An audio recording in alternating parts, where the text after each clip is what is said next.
how to turn on or turn off app for non-payment NFC services on Samsung Galaxy S26 Ultra. Let's start the video. First of all, go to App Library. Here click on Settings app. Now in Setting, scroll down and you will see first option is Connections. Click on Connections.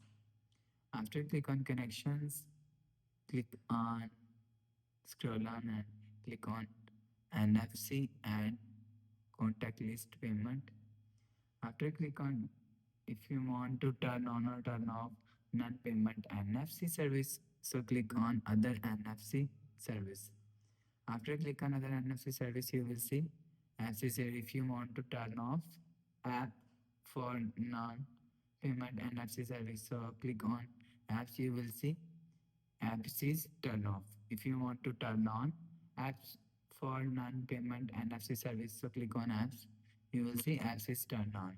You will turn on or turn off apps from here. After the process, go back to home screen.